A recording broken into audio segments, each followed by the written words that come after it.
उदयपुर में जो नव संकल्प शिविर हम लोगों ने आयोजित किया था, उसके बाद उसके क्रियान्वयन के लिए हर राज्य की राजधानी में इस प्रकार के आयोजन हुए हैं। और मुझे खुशी है कि जयपुर के अंदर प्रदेश भर के हमारे लगभग 600 नेतागण आए और हमने विस्तार से संगठन के लिए, आगे के रोड मैप के लिए, पार्टी के संदर्भ में क्या क्या बदलाव लेकर आने हैं, कहाँ सभाएँ करनी हैं, पद यात्राएँ करनी हैं और पुनः अपने आप को जनता के लिए समर्पित करने के लिए जो कदम उठाने हैं, उस पर खुले मन से आज अच्छे माहौल में चर्चा हुई। और मुझे लगता है इसका बहुत लाभ आने वाले समय पार्टी को मिलने वाला है। हमारे संगठन के चुनाव चल रहे हैं, ब्लॉक और जिले कार्यकारिणी हम बहुत जल्दी बनाने वाले हैं। और जैसा कि आप जानते हैं कि राज्यसभा का भी चुनाव है और 10 तारीख को पोलिंग होगी राजस्थान की 4 सीटों पर, और उसमें 3 सीटों पर कांग्रेस ने अपने उम्मीदवार खड़े किए हैं। संख्या बल और विधानसभा का जो गणित है वो हमारे पक्ष में है। सभी कांग्रेस के विधायक अपने वोट दिखाकर डालते हैं, नियम राज्यसभा का है। और जो हमारे साथी जो निर्दलीय विधायक हैं या जो क्षेत्रीय दल के हैं, वो 2018 से ही हमारे साथ हैं और लगातार सरकार का समर्थन किया है। मुझे लगता है कि 3.5 साल से जिन लोगों ने हमारा साथ दिया है उतना वोट उनको मिलेगा ही, लेकिन हो सकता है जितना आप लोग आंकड़ा लगाते हैं उससे ज़्यादा बहुमत हमारे उम्मीदवारों को मिले। दो विधायकों को नोटिस दिया है, ईडी का और सीबीआई का। उड़ला जी को और वाजिब अली को मेरी जानकारी में नहीं है कि ऐसा किसी को हुआ है, लेकिन जैसा आप जानते हैं आज कांग्रेस की जो हमारी अध्यक्षा हैं सोनिया जी और राहुल गांधी जी, हमारे पूर्व अध्यक्ष हैं, उनको भी इन्फोर्समेंट डायरेक्टरेट नोटिस दे रहा है एक ऐसे केस में जो कई वर्ष पहले क्लोज हो चुका था।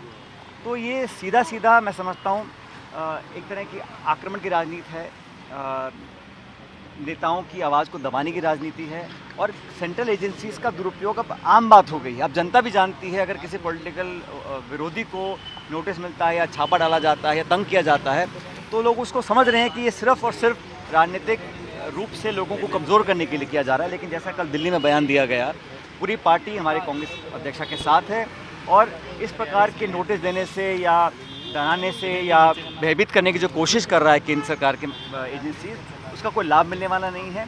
हम डट के इसका मुकाबला करेंगे और जैसे जैसे चुनाव आते हैं राज्यों में या राज्यसभा के चुनाव आते हैं, हमने देखा है कि पॉलिटिकल विरोधियों को, जो केंद्र सरकार का विरोध करते हैं, उन लोगों पर लगातार इस प्रकार के जांच एजेंसीज अपना शिकंजा कसने की कोशिश करते हैं और जो सत्ताधारी दल के साथ हैं उन सब के सारे पाप माफ़ कर दिए जाते हैं, उनकी सब जांचें रुक जाती हैं। तो जो पक्षपात की राजनीति है, जो दबाव निर्मित करने की राजनीति है, इसका बहुत ज़्यादा लाभ भाजपा को नहीं होने वाला। सर, कश्मीर में टारगेट किलिंग हुई है और राजस्थान के हनुमानगढ़ के रहने मुझे वाले बैंक लगता है मैनेजर विजय की हत्या हुई है। इस प्रकार हमारे राजस्थान के एक बैंक मैनेजर थे, उनकी निर्मम हत्या की गई है।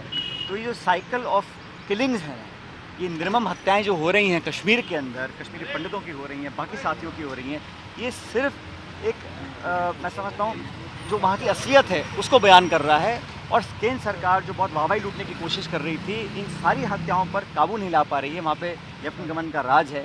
कश्मीर की हत्याओं पर केंद्र सरकार को तुरंत प्रभाव से कार्रवाई करनी चाहिए, आतंक के शिकंजे को फैलने से रोकना चाहिए और जिस अमन चैन की व्याख्या केंद्र सरकार हमेशा करती है उसकी पोल खुलती जा रही है। मेरी गहरी संवेदना है उन लोगों के साथ ही जिनकी इस प्रकार से मौत हुई है, जिनको आतंकियों ने मौत की घाट उतारा है। लेकिन जो लोग इसके लिए जिम्मेदार हैं उस पर कार्रवाई करनी चाहिए और आतंकवाद दोबारा अपने पैर ना पसारे घाटी में, कश्मीर में, इसकी पूरी जिम्मेदारी केंद्र सरकार को उठानी चाहिए और समय रहते कदम उठाने चाहिए। पहले साहब आपने कहा था कि पिछली बार जो बीजेपी सरकार ने काफी इशू उठाए थे, कार्रवाई करनी थी उन लोगों के खिलाफ, क्या कहें? नहीं, तो हम तो कह रहे हैं कि भाई केंद्र सरकार हमारे नेताओं को टारगेट कर रही है और सारे नेता, चाहे वो चिदम्बरम जी हों, DK शिव कुमार हों, राहुल गांधी जी हों, मतलब हर व्यक्ति को नोटिस दिया जा रहा है। इनकम टैक्स, ED, CBI, छापेमारी, इतने दबाव का जो माहौल बना रहे हैं वो सबको दिख रहा है। और हम जब विपक्ष में थे राजस्थान के अंदर तो हमने लगातार कहा था कि जो घोटाले हुए हैं उसमें कार्रवाई करनी चाहिए। मुझे लगता है कि उसको और बल देने की ज़रूरत है। जो न्यायपूर्ण कार्रवाई, जो कानून के दायरे में न्यायपूर्वक कार्रवाई होनी चाहिए, उसको और गति देने की ज़रूरत है। विधायकों ने कहा ब्यूरोक्रेसी हावी है राजस्थान में, क्या कहेंगे?